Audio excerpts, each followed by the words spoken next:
Megan, I want to go ahead and chime in right there. What has been very beneficial and I absolutely love is the creative control that the youth have in the program that I'm offering. That's the virtual talk show, the Nothing Ordinary for Teens virtual talk show.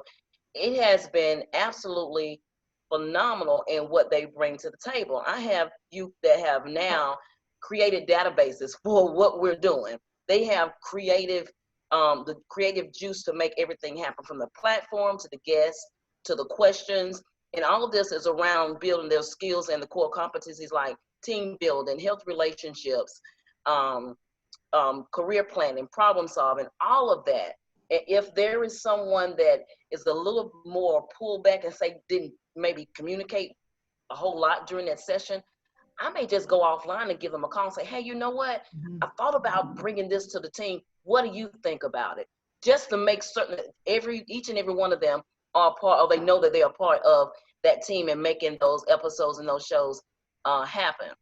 So from the subject matters that they are around right now is relationship building in this virtual environment.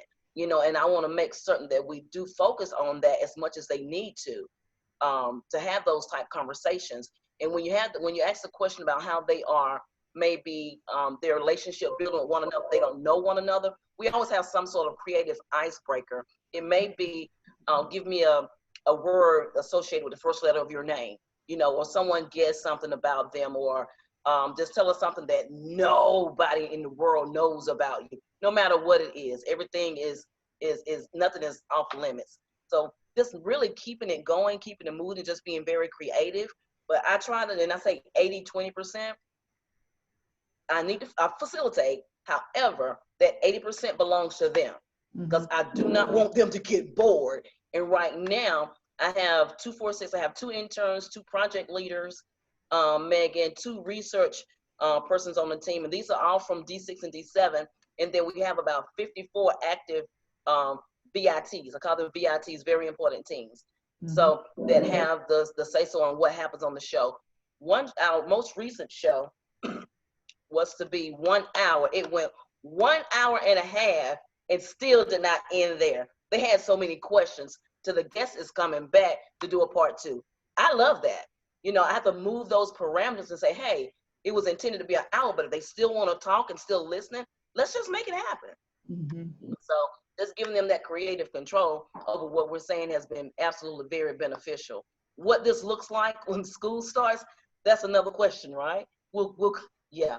So we'll talk about that, because it was intended to be a summer out of school option, of course, but they won't continue during school. So that speaks volumes for me. So we're going to make that happen some sort of way with partners and with Megan's amazing brain and Kim's love for everything that we do with the youth. We're going to make it happen.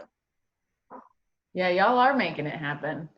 And do you all get the sense from your youth that, like those of you that are really allowing them ownership of the programming, do you get the sense that that's a new experience for them? Yes, I do.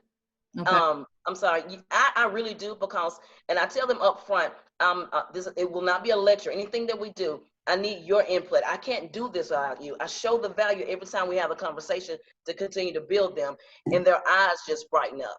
Says, yes, we appreciate that, and then follow through with that, make it happen. If they ask me a question, I present it back to them. Okay, so what do you feel about that? How would you start that plan, that program, whatever it is that we're discussing? So they actually reach out to me, say, hey, are we going to talk today? Do we need anything to talk about? Yeah, we certainly can. At the same time, Megan, last thing is that I try not to be present 100% of the time when they have conversations, so I can still hear them, so I can understand and see where their challenges are, and just see how they are leading, see how they're leading. Then I can better determine what additional topic we may need to discuss during a staff meeting. Our weekly sessions with the staff, that's every Monday, to give them that buy-in of what it's going to look like for the rest of the week, so they don't get bored. Listen, we're talking about teenagers here. They're going to get bored in a hot second. So just to keep it moving, Megan. No, that's great. Thank you. Anybody? We have 1 minute left. Is there anybody else on the call, Andrea or Chester, that you'd want to Sure. share? Absolutely. So wanted to, again, thank everyone for the opportunity. I am new to the BRUH program, or the Brothers Restoring Urban Hope, for the folks who are not familiar with the acronym. But one thing that we have started in response to the social and emotional learning is we are launching on beginning week ending August 1st. We're launching a virtual program using the, I'm looking at my notes here. I believe it's the committed or the Connected Scholars curriculum. Yes. So that is something that was, made aware to me. And, that's something that we're going to be starting again, I believe, next week, or again, week ending August the 1st. So that's what I'm privy to at this point. And then too, just from my experience working with the youth and the children, I just want to encourage everyone on the line right now. I know it's challenging to try to, keep kids involved and to keep them engaged. It's challenging enough even when we're in person with them. So again, kudos to everyone here for your hard work and your sacrifices. One thing I would encourage everyone to do is, let's just be present of where we are spirit-wise. I'm not talking about religion. I'm just talking about our spirit. We open up this call, checking in and seeing how everybody was feeling. I think that was very important because, these kids are looking at us for guidance, and they're looking at us for thought leadership. So I think that, one thing that we all could do is just be more cognizant of where we are spirit-wise, how we're feeling. Can we, put a finger on it, and then ultimately just make sure that the kids are able to see that, because spirits are contagious. The human nature is attracted to the spirit. So that's what my little input for that. One last point, we can always have kids 14 and older volunteer. Contact Halter. We provide all the training. We're doing all the social distancing, but there are in-person opportunities available. Awesome. Thanks, Nancy. That's a great way to get youth engaged. Just have them volunteer. And for those of you, I think everyone on the call knows, but Nancy does equine therapy. Equine assisted activities. Yeah, email me. I'll put my email in the chat box. All right, thanks. Well, we'll go back to the big room, and then it'll be another magic assortment of who gets to go where. Thanks, y'all, for your input.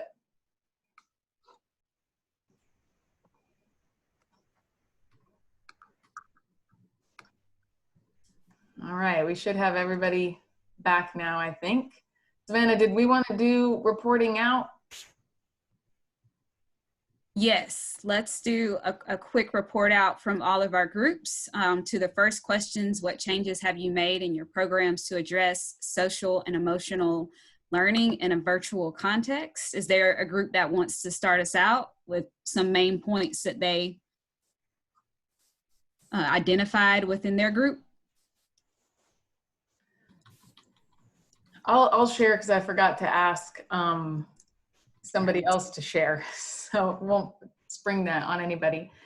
We had a great discussion about kind of some changes that organizations made both at the very beginning of shutdown, but then also as maybe tolerance isn't the right word, but as youth have grown weary using the virtual platform, what other changes they've had to kind of make on the spot. And Kim from the city has shared a resource with us that she's going to get to me, ways to keep them engaged in a virtual context. And it sounded like kind of the high level tweet, so to say, from our group was giving youth the ownership of leading the programming has really kept them engaged. Girl Scouts has done that, as well as Nessa's group. And they've seen that when they hand those reins, not the complete reins, but hand them over to the youth to really drive that programming and keep each other engaged, that has been a positive thing that they've seen. Lots more to discuss, but that's kind of the short version. All right, is there anybody from my group who wants to share? And if not, I can share some of the points that we shared, but I don't want to speak on behalf of everyone if somebody else wanted to share.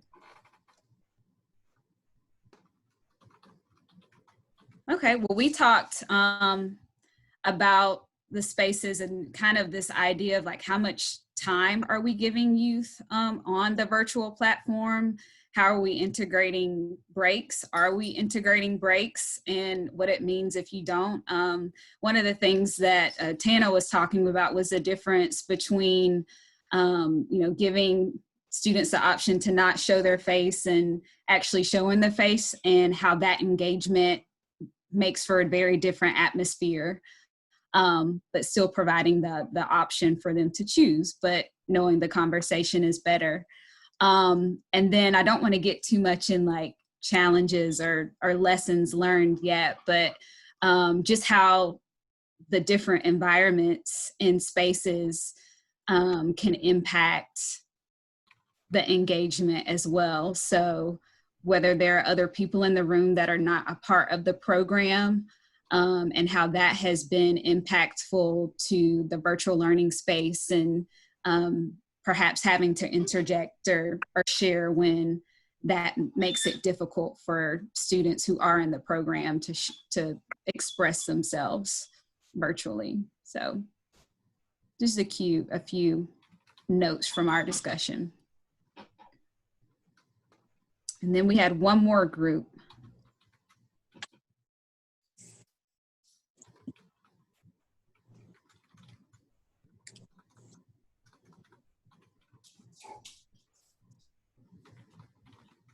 Group 3. Well, I'll speak for group 3. I think that was us.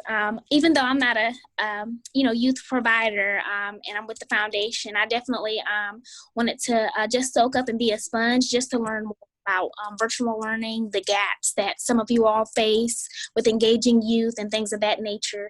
I know Allison shared that them just asked a question on establishing more of a relationship with the parents, and how has that looked since they have kind of ventured away from that school model. And she definitely stated that maybe building those parent relationships are a lot more timely and needed to to make sure that the children are invested and definitely within virtual learning. And I know Terrence shared that they definitely had to kind of rapidly speed up their programming and having everything online, and how that's kind of transitioned with his Bars Academy program. So it's definitely interesting, and I commend you all for definitely pivoting in regards to what's going on with virtual learning and COVID. So. Yeah, pivoting is everyone's favorite word now. Yeah. Well, let's look at the second question that we're going to do. What have you learned about strengthening relationships with young people and the learning environment that's different in a virtual context than in-person programming? And what are you learning about the best ways to engage young people that keep them active and participating in this type of environment? It sounds like the first group's kind of already started to touch on these. So maybe we can just have more discussions with different folks in our groups. And I do want to share, so Rachel shared a resource that I just placed in the chat box from America's Promise for anyone who's looking for more support and youth engagement. So you can see that there, and then I'll also copy that question, unless Megan, you're about to drop it in there. It looks like you're copying it so that you can see it when you go out into your breakout room. So again, as we're splitting people up into groups, we'll do the same thing. We'll address the question, and then if you can just choose somebody in your group who will A, take notes, and B, be the share out person when we come back. Very good. All right.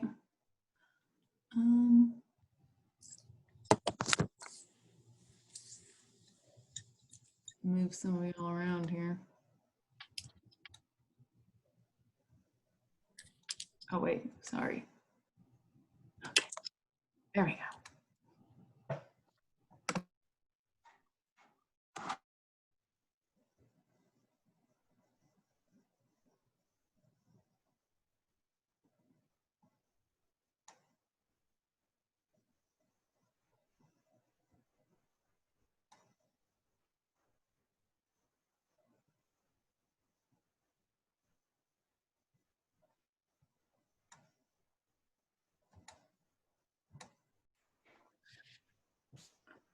Hello, everybody. Hi. All right. So sounds like, Tana, you even kind of shared some of your thoughts on this. Let me pull the question up again just so I can read it.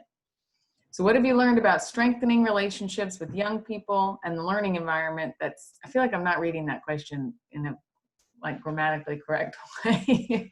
Maybe let's just start with that. What have you learned about strengthening relationships with young people and the learning environment that's different in a virtual context than in-person programming? What are you learning about the best ways to engage young people that get them active and participating in this kind of environment? So Tana, Well, you were what's interesting is effective communication's always been at the top of the list, right? Even in person. And, I feel like we're having to revisit that topic a lot, especially for, those who aren't talking, don't participate by voice or video. And then, because, it's very common for us to talk about how things can be misconstrued and tone is different in text. And that's more or less what it is in our chat channels, right? And so we talk a lot about, we really had to amp that up. And so sometimes we've been able to navigate that well, and other times, we haven't. Right. So I think that goes for adults or youth, a lot of times. Mm-hmm. Well, before we go any further, would anyone like to volunteer to be the kind of report out person for our group? I'll do it. Yay, thank you, Raven. Thank you, Raven. Tana, what is y'all's answer to that for students who don't want to have their face or, really participate with their voice? How are you ensuring that they are engaged or that they are, participating? Well, I guess our approach, even before, this and before, the big pivot, is, that they get to engage as much as they want to engage. It's at whatever level, that they want to. We don't ever force anything. People are at different levels. I just feel like, with youth that are LGBT, it's just like these extra layers, of issues there. So what we were talking about in the group before is people, some people, whenever Discord added the video option, they were very hesitant, like, oh, I don't want to do that. I don't want to see my, I don't want to see my face, on the video. And, which wasn't a big surprise, just because, even as insecure, I don't consider myself insecure, but it's hard because whenever I'm here with you all, like, I still just look at my picture, right? And so I think adolescents, even more so are that way. And so we just started modeling, the behavior ourselves. And we thought, okay, well, Deb and I were in the meetings, and so we put our picture up, and then other people started doing that too. And now most of the time for the meetings, most of them will go ahead and do that. And we have our virtual summer camp next week. So it'll be really interesting to see how many, because, we'll have rooms of 15 or 20 instead of maybe 6 or 8. So it'll be interesting to see how many do that. But the same thing has happened. We added, we were talking with a couple of our interns just this week, because there have been so many additions throughout the summer that there are so many youth that are in the virtual online group we haven't met in person before. So that brings an extra layer of difficulty. And so because their little avatar things aren't actual pictures of themselves, and so they started, there's what's referred to as channels in Discord. It's just like different folders kind of. And so they started posting pictures of themselves in there, which is another level, to connect. And so I've really enjoyed that as well, because, there's just something about seeing someone talk or seeing a picture of someone and matching that up, on any level, that just really helps with that connectivity. It's just, I don't know. I mean, it's the closest thing that we're going to get at this point. Right. Well, most of the kids in the camp next week, do you know most of them, or will most of them know each other? At this point, yes. And it's just that a lot of the youth that were coming to in-person meetings were older youth that didn't want to do virtual meetings. And so some of those are coming back for camp. And then some are ones like I was telling in the other group, so Raven's heard this, but we had a big peak probably about 3 weeks ago of additions to the group. And so they're just kind of hit and miss, in and out of the meetings, because the meetings, just like they were in person, virtual, they're come and go. And so it kind of makes it a little bit difficult, more challenging to get to know them. Mm-hmm.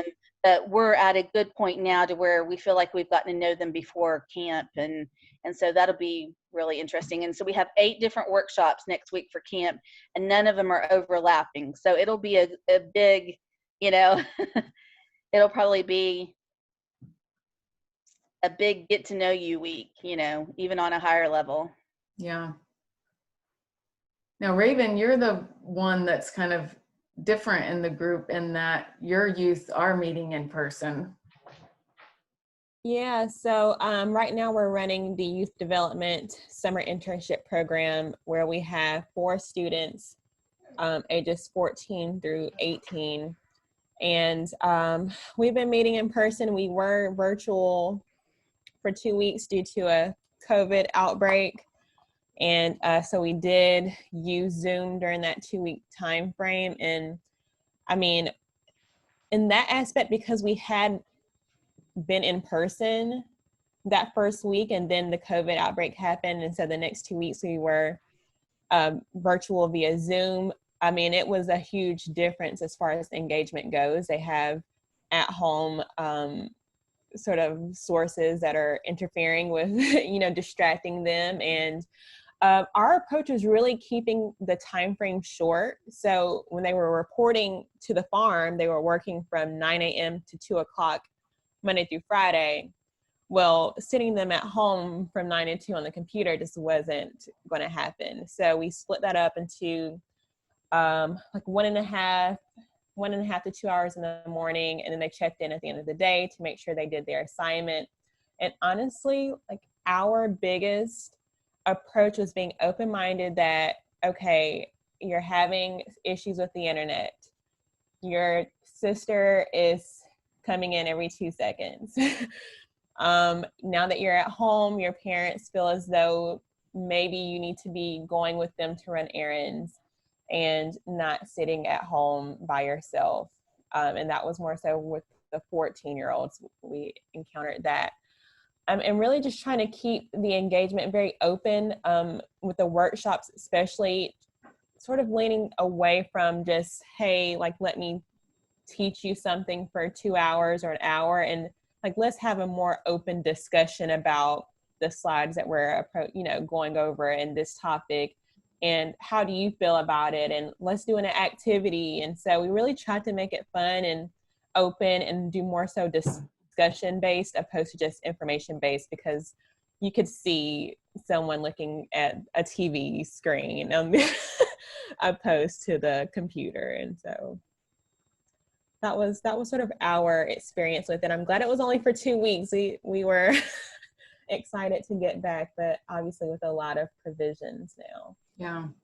Well, and when I spoke to your group, that was the first time I had ever been on Zoom, but the kids had been together in real life. And so that felt like a different kind of dimension, and I couldn't, like, it was difficult. I was so proud. Everyone was in their masks and everyone was, spread out. But like, from my vantage point, it was hard to tell like which student was speaking, and know, and even when I asked their names, like, it was hard to really get the name because they were all, they were far away from, I don't know if you had a computer or if I was up on a big screen or what, but mm-hmm. that felt like a different kind of dimension of engagement and having to kind of tweak things in that format. Have you seen the masks that have like, it's like plastic right here so you can see the person's mouth? Yeah. I Yeah. have not, actually. Yeah, because there's people that are hard of hearing and they read lips. Yeah. And so it's like a mask, but then it's like clear plastic right here. Huh. That's, my dad needs that because his hearing is terrible and he relies on lip reading a lot. Well, and Megan, I will say, after the workshop that you did with the youth, of course, once you hung up and they started to talk about how they even themselves felt as though they weren't as talkative as they usually are. And I said, well, why weren't you? Why didn't you ask more questions or, make comments?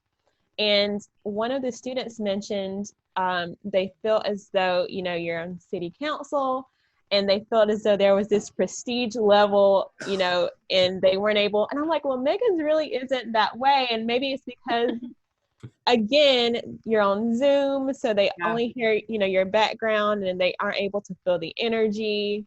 And so I think there's a bit of a disconnect there. So they just felt a little afraid or intimidated.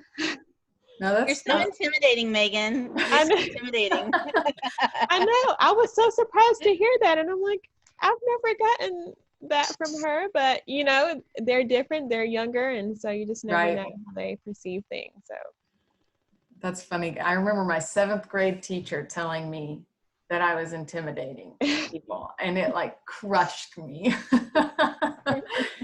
But he was like, I think he was mainly talking about the boys. He was like, boys just don't know what to do with, a strong girl who blah, blah, blah. I was like, okay. How dare you? How dare you be confident, Right, but that's so funny to hear because, and I've told you this, Megan, or at least, a little bit of it, but that's one of the things that sticks out to me most about you is that you're so down to earth and so easy to talk to. And well, thank you. Well, you and I've had, we met each other in real life first, and yeah, it's interesting to think about your first impressions in a virtual setting. And when you're coming in to do kind of guest lecture kind of things, and how can you in a really quick way, because I'm next week I'm doing one with Tana's summer camp, and so I need to kind of think about how you come into a virtual setting, where they've already been building that trust. Because here I try to like pump everyone up so they'll know like how important everyone is, and maybe I need to level that off a little bit after hearing right. Yeah, maybe so. Devin, when you do your programming, is it mainly you and your team leading, or are you having kind of guest people come in? So I usually have guest people come in to engage our youth. And also one tool that I did this time in session 2 of SAIL that I didn't do in the first session is I actually talk about what I do for the city. And then I told them about my background. So all of us that work with youth, we know that authenticity goes a long way with them. Allowing them to know who you are, even though you're behind the screen, that opened up a doorway for us to be more personal. Because some of the challenges that I was able to be transparent with them, some of them are actually still facing. Like for instance, I grew up in Highland. So, to tell kids that they can still go to school and still be able to be successful, no matter where your background is or where you were born or where you were raised, that goes a long way with them. Also, we remind students of their why. Why are they signing up for this? And especially with our leadership program, we always stress that it is important for the city to give back to our young people, because our youth is not the future, they are the now. If we wait too late, we wait to the future, we waited too late to reach out to our kids. And so we express how important it is for us to cultivate them while they're young, so they can be our next community leaders and things like that.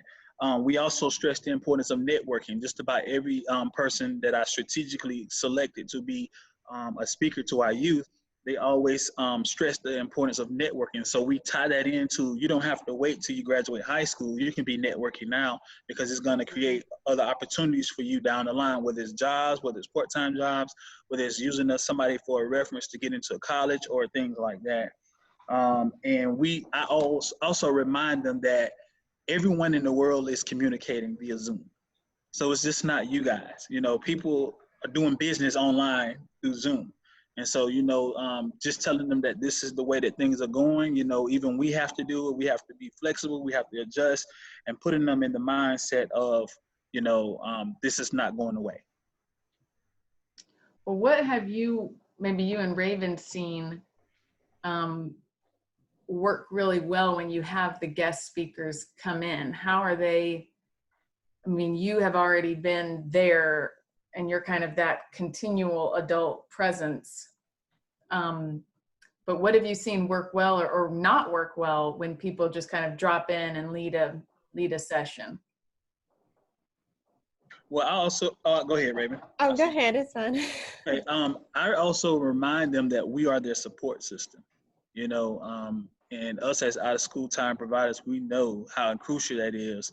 You know, your teacher's a support system, we are your support system, and then your parents are your main support system. But we stress to them that that's what we get paid to do. That's why we're here. And, you know, we just want to take the opportunity to seize the moment, you know, and remind our kids that we used to be you know, and so we remind them that sometimes as adults, we give back because we become that adult that we didn't have, or that influential adult that we seen. Like, for instance, I also volunteer and coach at Carver Middle School. And I know how important my coaches play a role in how I develop as a young man. And so now I give back to my community by volunteering coaching. So I even explain that to our kids. Yeah, thanks. All right, Raven, we'll let you have the last word and then we'll close the group here. I mean, as far as our approach when it comes to having guests come on, what we're trying to do more so now is to sort of brief them on, okay, this is who's going to be coming, this is what they're doing, and let's have some questions. So that allows for them to, even if they're in a situation like what we had with Megan, if they have questions that are there and they know that they're going to have to at least ask one question, that opens them up to say, okay, I'm already going to have to ask a question. So, you know, now I'm going to be a bit more engaged. And then what we've done as of even today, I was out there today doing an icebreaker before we have the guests come. So again, we've loosened them up, and just to not be as nervous or whatever feelings that they have, or even to just have more focus when we do have someone who may be doing a presentation. So just knowing that, hey, one, you're going to engage as far as asking questions, and let's loosen you up. Maybe you're tired or you've been sitting, and just sort of doing the icebreaker. So that's the approaches that we've taken when it comes to just having someone come in. Yeah, that's good. Putting that work on kind of the pre-work. Yeah. Priming them for what's coming. Because it's an amazing format that on virtual you can have people from all over come and pop in, but you want to really maintain that sense of trust and connectedness, even with kind of seemingly random people popping in on your screen. So that's yeah, I feel like that's going to be something that we'll either be the one hosting the random people or we'll be the random person. No. All right, everybody, great job. Raven, thanks for reporting out for us. No problem.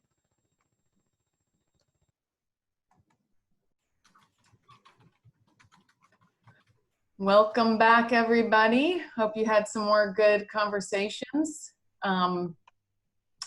Anyone want to volunteer first, kind of share what your group discussed?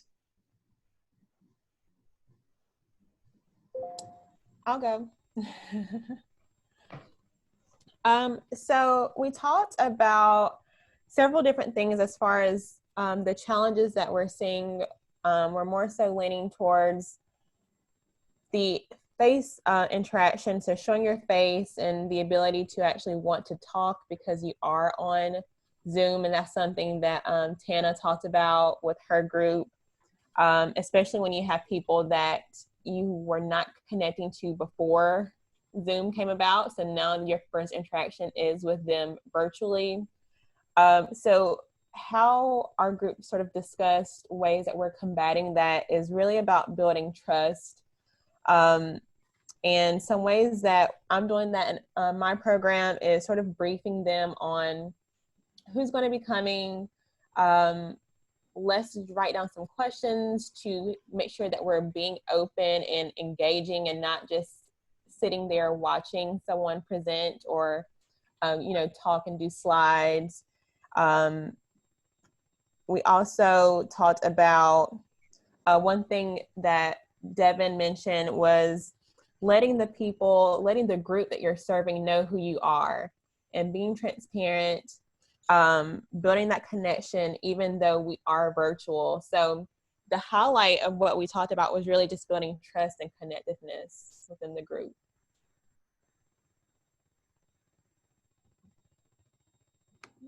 Thanks, Raven. Who's next?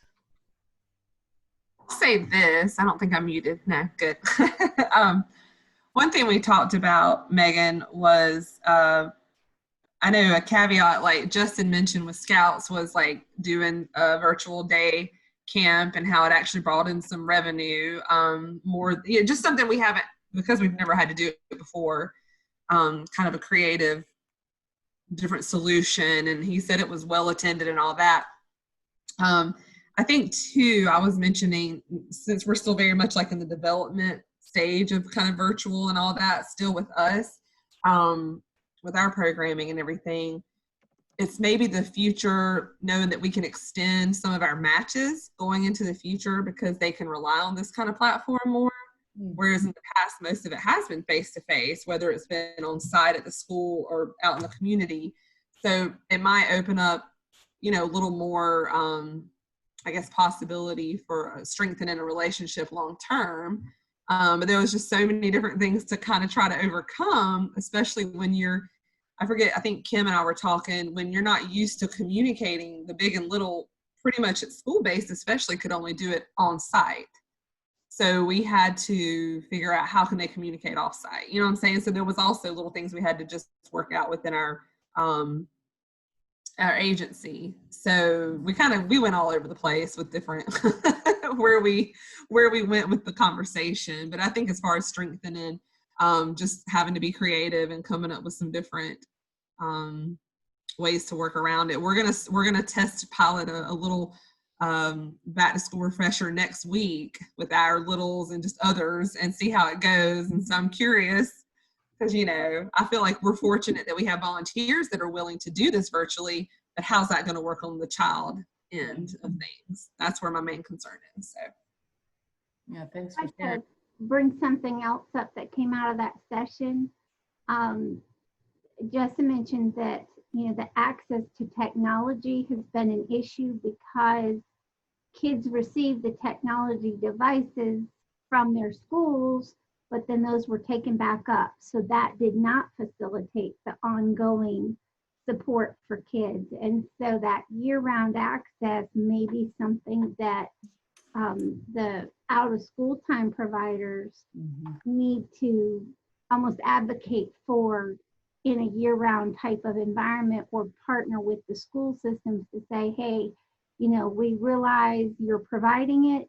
We just want you to provide it in that continuous mindset so that we can all be sharing this load of educating our children through multiple formats. Kim, I'm so glad that you said that. And to piggyback on it, whenever that is their only form of technology, there's so many limitations on the school places, on some of the devices as well, where they can't use it for their out of school time, things like ours, for different, whatever. And I'm not sure what the restrictions are. I've just heard it being mentioned. And so it makes it like, the thinking outside the box for these out of school time or after school time programs a little bit more difficult if there's restrictions on the computers. Well, I think the filters that they have in place, I mean, that's a dialogue. I don't blame the schools for having them at all, but it's finding that middle ground and how can the schools be working with the out of school time providers, not only to provide the technology, because it doesn't cost any more to let the kids have those devices, in this case, over the summer or over weekends or what have you. But then how do you ensure safety and security? So those are important things that can factor into that partnership with the school system. That's a great point, and that really gets at our last question that we're gonna just do all together. Hey, Megan, before we go into that, I just wanted to share just one point that came out of my group that was consistent. Yeah. Sorry, another group. as adult facilitators, talk less, do more. So be able to ask questions, but allow the students to drive the conversation. And I really liked Miss Vanessa said delegation. So delegate to our youth, allow them to create committees, allow them the responsibility to rise and be leaders and people to even report to those leaders. And she felt, and several people in our group, really agree with that fact that let's continue to push them to lead, but even more so in a virtual atmosphere, which kind of forces them to do instead of listen to adults. Right. It looks like Michonne had to go, but she shared that point as well about Girl Scouts. You want to read our last question, Savannah, and then we'll just all chat together. Yes, so I just put this in the chat box. What training or additional support do you collaborative or other, sorry, something like popped up on my screen, or from the collaborative or other partners to carry this through the upcoming school year? And also, like I said earlier, curious to know if you've already started thinking about ways that you will be supporting youth with the assumption that virtual is not going anywhere. Like we're going to be doing some stuff virtually. So we'll throw that out to the entire group. We won't do breakouts for this one, but I'll read it again. What training or additional support do you need from the collaborative or other partners to carry this through the upcoming school year? And when I say this, to carry programming out, to carry whatever support platforms that you're using with youth or that you anticipate using with youth.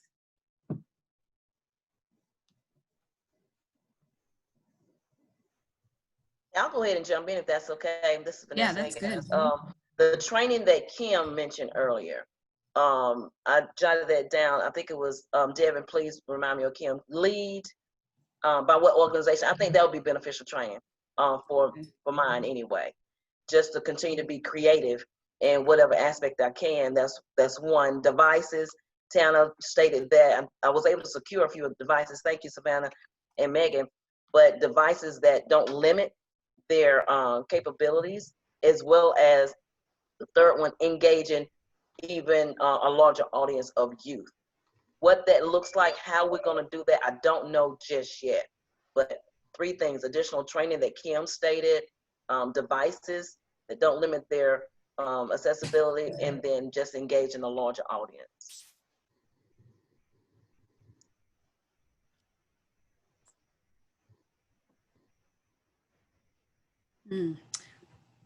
Rachel just put one thing that she heard in the both breakout groups is that we need to figure more out of the box engagement strategies that can be used on an online call, including gamification. Including what? Gamification. What is that?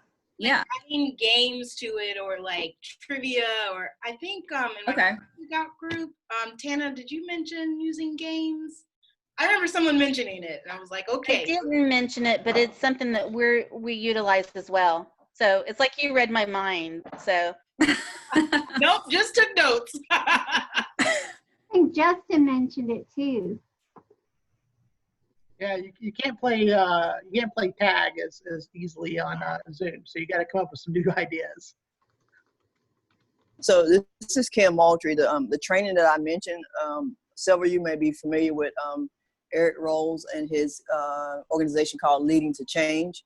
And they just have a toolbox full of engagement ideas that can be used with youth. And he's offered some of those to us in a couple of our sessions. I do think it would be beneficial, if possible, for this group to take a training with him, just to get to see the energy that group brings and how that energy can be relayed over to the youth that we work with on a day-to-day basis. I do think that is beneficial. He has done some training with our staff over the last 5 years, and we just completed 3 sessions virtually with him, and I attended the first session, and it was primarily on how to keep youth engaged during virtual sessions. And they did share with us a lot of things that are honestly free. We just didn't know where to find them ourselves. Kim, I was invited, and thank you so much to one of your training sessions. Is that the same gentleman that was there, or same group of organizations? That is the same organization, and Eric was one of the presenters then. Yes. Yes. Phenomenal. I'd love to do something like that with the whole group. Yeah, we will definitely look into that. That's great. I think in addition to training, which I think is a really good idea, and maybe if there's like a little bit of, what's the word I'm looking for? Like for funding, like if we're able to get some concrete materials, books, puzzles, things that we could send. Like I know I'm thinking of it from our organization, but hopefully that would apply to others as well. Things that like I'm thinking from our standpoint, a big and a little could work on together, and then like FaceTime or talk about it or whatever. And we're just, a lot of nonprofits and small ones just don't have a lot of extras that they can afford to, they're not, especially in a position right now when you've lost funding or different things have happened because you can't do some of your usual fundraisers, things like that. That might be available that we could disperse to families and stuff. And kind of to piggyback off some of what like Vanessa said, just if there is a little bit of, I don't want to say money necessarily, but if we come across a few families that don't have access or can't afford to pay for certain things, whether it's Wi-Fi, whatever it may be, just to kind of have that as it's not really an emergency fund, but kind of like, so that they're not at such a disparity maybe. That's kind of coming to mind with our youth and stuff. So there's a couple of resources that I'm aware of that might be adapted.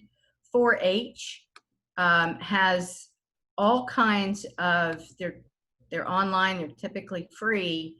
They're what they call project books, and they set them by different ages. So there's the horse project book, there's archery, there's all kinds of things. So they're usually pretty printer friendly. Those are good. And then some of you may have gotten a little bit of money from the Art Lounge. I got a lovely letter from Brandy Dice with a check. They had done a fundraiser for nonprofits where they sent out canvases. You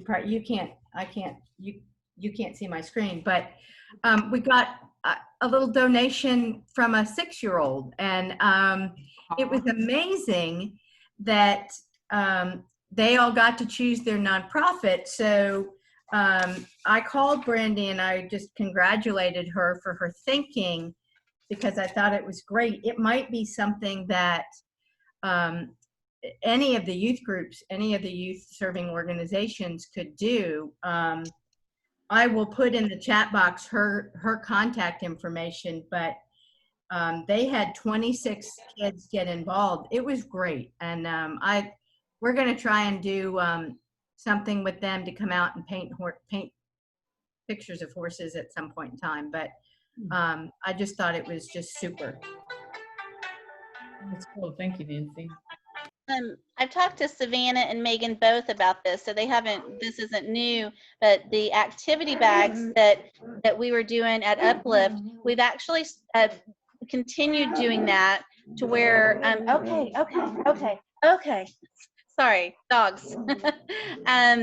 Where we have parking lot pickups, because we're at Fernwood Baptist Church and the church is still closed, but we've compromised with them to be able to, set up out in the parking lot every other Saturday morning or 2 Saturday mornings a month. And I was actually concerned about putting activities, that we paid money for, but it not be something that they're interested in. So we actually have them spread out all over the table, and they wear gloves, which I understand gloves aren't always protective in every situation, but the fact that they're sorting through the things, and looking through, it's appropriate and applicable. And then they get to pick out what they want to take home with them. And so we just use the programming money that we had allocated throughout the year, and we've shifted it to that. So that way, it can be activities, maybe even just like fidget, toys, just for anxiety, or it can be things that we're going to actually do in an upcoming meeting as well. Mm-hmm. So we've been doing that, and that's worked really well. And it gives us even, so we socially distance while we do it. We only allow like one family at a time at the table. So if another family drives up, they have to wait. So it doesn't give them an opportunity to be together, but it gives us an opportunity to set our eyes on them and kind of see how they're doing and keep that connection alive. Yeah, those are all really good points. We have a few announcements at the end, but anyone else have any other ways that the collaborative can support y'all? And check out the chat box. A few people have shared some links that might be helpful. And when we send our notes, we can share all of the resources that we see here. Mm-hmm. And before we kind of go to our announcement, has anybody already started thinking like what we're gonna do during the school year? Just curious if you've thought about that. Yeah, we'll just comment real briefly that with our school-based, we're trying to figure out how to do that virtually, of course, like a lot of people. And we've been kind of collecting some different, we've already been sending stuff out, but we've been collecting some different activities, kind of breaking it down by, if it's an educational and what's age appropriate, health and exercise. And then one of our other agencies posted something just this week that they embedded in their website. And so we're going to plan on working on that pretty soon, just so it's hopefully easy to share. But I did want to say thank y'all for already doing this part right here. Is already informative and helpful as a partner to see some of the suggestions, and the idea of training especially is appealing. I don't know, I haven't thought of that yet, but I really haven't done, I don't know, like whatever Kim was talking about, Devin and all that. So I definitely want to get involved in that if that's possible. Yeah, and that's going to be, we introduced you all to Star on our last month's call. She's our Vista that's going to be starting in August. And one of her roles is going to be putting together kind of a school year's worth of training for us as a collaborative. So I'm glad that we have some ideas here to go ahead and bounce off of. And a conversation that we started yesterday, thanks to our APA partners, Rachel and Nico, is kind of the whole idea around shared language and messaging and making sure, I think we all have the same goals, and we all are working on our youth's social and emotional capabilities. But as we grow as a collaborative and as we kind of gain legitimacy in the eyes of especially the school systems, I think it's really important that we all are speaking the same language and messaging the same way. And that's one thing that Savannah and I, along with America's Promise Alliance, are going to be able to help us with. And you guys can adapt that internally, but so that when we say this one word, everyone means the same thing, and the schools know that we mean the same thing, and funders know we mean the same thing. So that's one thing that we're going to be able to help you all with in the months to come. But let me share my screen again to get to the announcements here. Here we go. Polly sent her regrets. She was not able to join us today, but she wanted to make sure that everyone knew about the Adolescent Health Conference. They held it for the first time last year, and I believe many of you were there in attendance. Well, this year, like everything, it's going to be virtual, and it's going to be held over 3 days, August 11th to the 13th. In our follow-up email, we will send you that information, but would love for you all to be able to participate. And we, as the collaborative, are going to be hosting a conversation with Karen Pittman, who is Polly's idol and is a goddess in this work. And we're going to be recording that conversation ahead of time, and hopefully y'all will be able to be invited in on that, and then they'll show that at the conference later on. But Savannah, you want to talk about our next convening? Started talking and I was on mute. And then finally, we'll have our, I would say, larger meeting or kind of final meeting in our How Learning Happens series related to social emotional learning. Not that we aren't going to continue talking about it, but that series of meetings will have that finale in September. Right now, we don't have the exact date, but it'll be the week of September 14th through the 18th.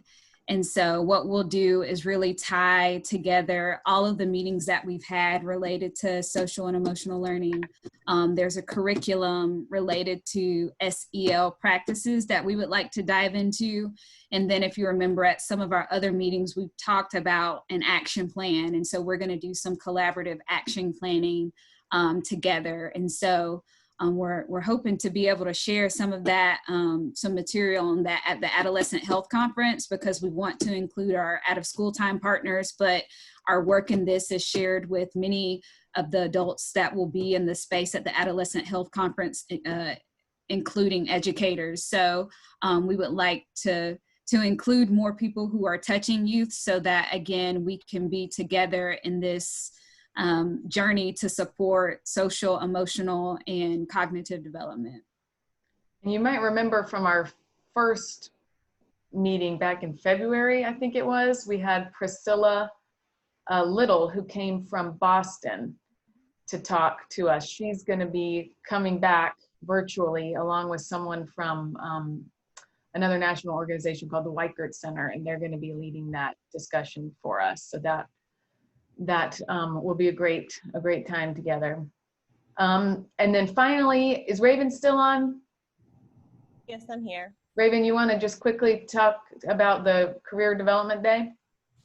Yes, so on Monday, we are doing a career day for our youth development crew. We are opening it up just because we have organizations from the community. We have a military recruiter who will be there to talk about military options if you want to pursue that after high school. We have Build Me will be there for the entrepreneurship portion of that workshop to talk about entrepreneurship. And then we also have SEC, who will have admissions rep out there to talk about those options as well. So it's from 9 to 1:30. If there's a certain portion that you guys think would be fit, I can send you the itinerary, but yep, that's it. Lunch will be provided as well. Thanks. And we'll send that flyer out when we send the follow-up notes, probably tomorrow. Sounds good. But does anyone have any other kind of last minute announcements before we send you all to hopefully go eat lunch? Because I'm hungry. Yeah. Well, as Savannah says, if all hearts and minds are clear. It's not just Savannah who says that, but she says that sometimes. But we will let you all go, and with our thanks and we will be in touch with the notes and the dates coming up. And y'all stay strong, stay healthy. You are needed, you are important, and we love you. Thank you all. We'll see. Thank you so much. Okay. Bye, everybody. Thank you, Savannah and Megan, as always. Bye, everybody. Bye. Bye.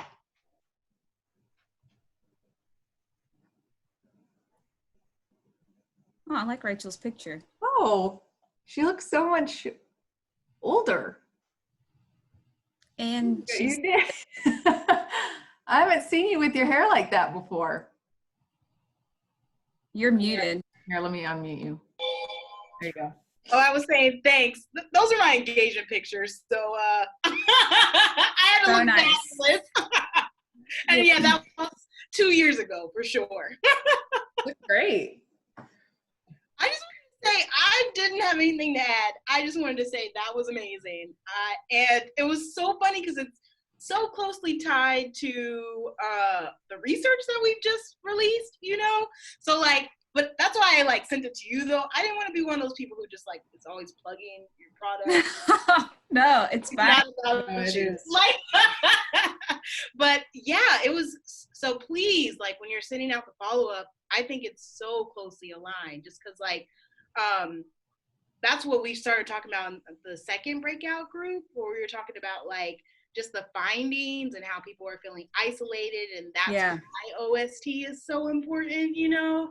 And then that led to like some of the issues that have happened because of security, right? Like you have all these mentors that could have worked in schools, but they can't call a kid like at home, right? So like it's definitely added that component, and it led to really good conversation. So No, I don't, anytime you want to plug, I actually just sent that to somebody this morning because they were reaching out and they were like, what are you saying? And I was like, well, one of our national partners just did this study. I was like, they've already talked to you. This is what they said.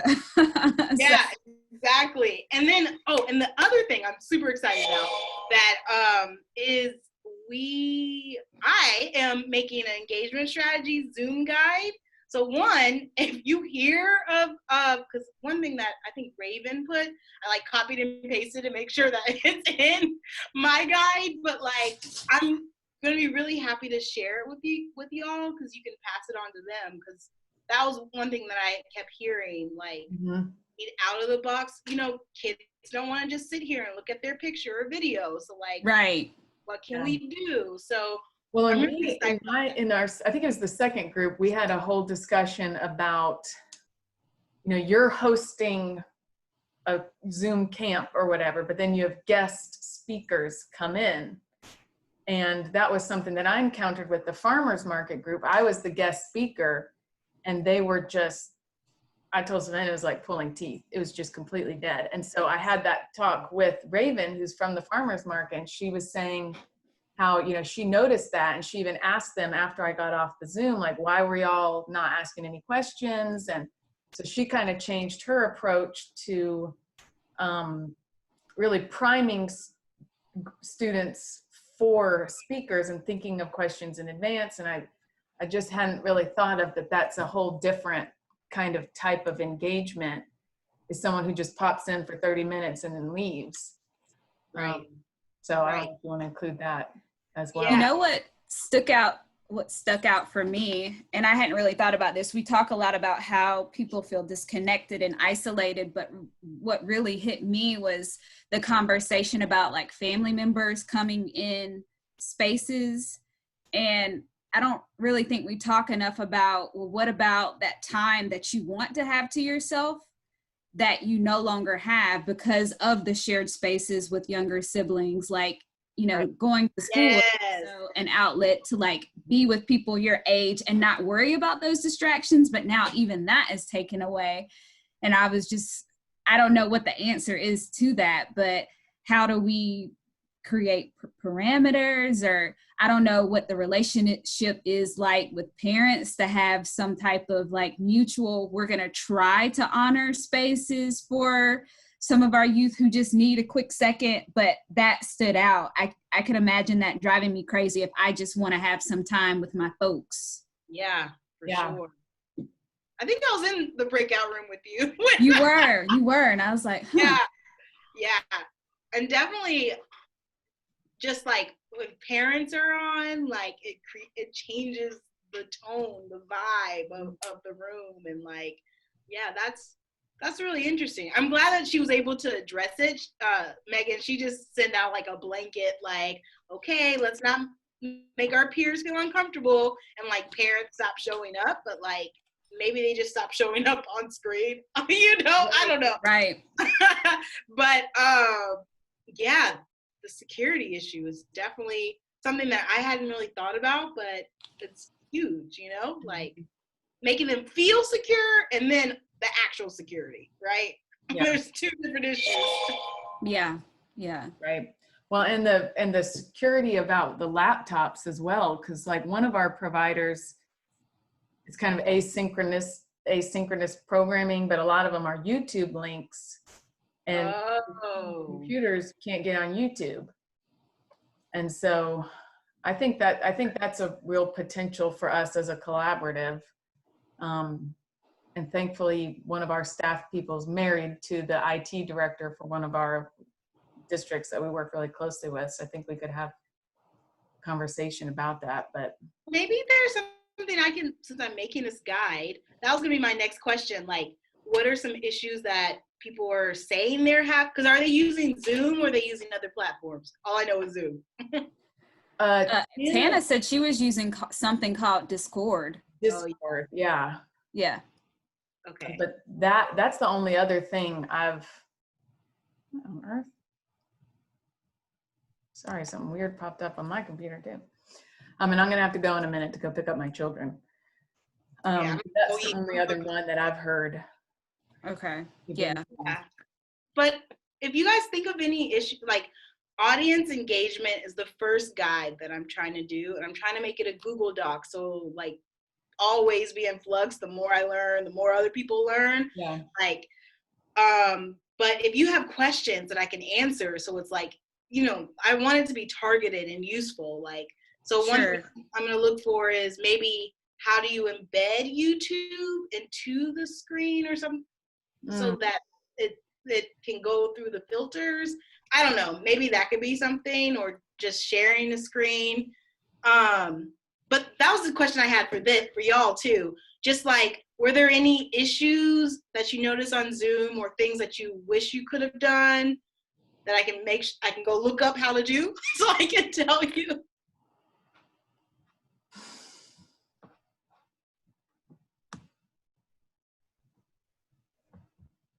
You don't have to have an answer now. But no, I mean, there are really cool things that I've seen. Sometimes, I know for me, sometimes it's hard for me to like maneuver in and out of Zoom to do stuff. Although I really liked, have you used Menti before? No. I was in a meeting and somebody used Menti where they clicked into it and they could submit like 3 things. And then it went to this word cloud so that you could see responses. And so that was cool. It's not a part of Zoom, but they integrated that into the Zoom meeting. And then the other thing they used was like Jamboard. So they did sticky notes in the Zoom meeting. And so you could click into it again and everybody was working in that same board, putting sticky notes on there. And then they shared that in the Zoom. So there were just cool things. I just, again, logistically, I'm a bit challenged when having to do that, but, or maybe there's something I don't know about Zoom, an easy way to have it side by side and not get caught up in the I just learned that today. If you put on dual screen. Okay.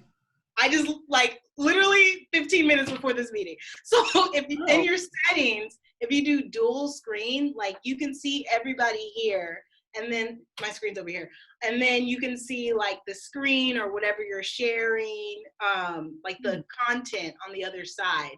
And so if it's hard for you to do both, like on one device, that could be an easy way.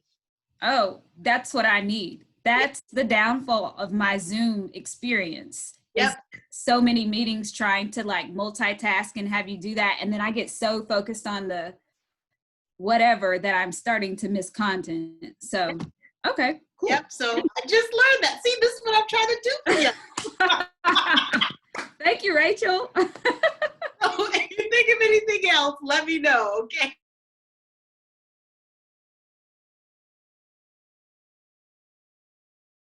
Monday. Don't we have a meeting with Yes. I'm Priscilla? behind the email, so I didn't get to that one. But I did hear about it. So see you Monday. All right. Thank you. Bye, Bye, everybody. Savannah, Bye. see you at 3. Yes, ma'am. All right. Bye.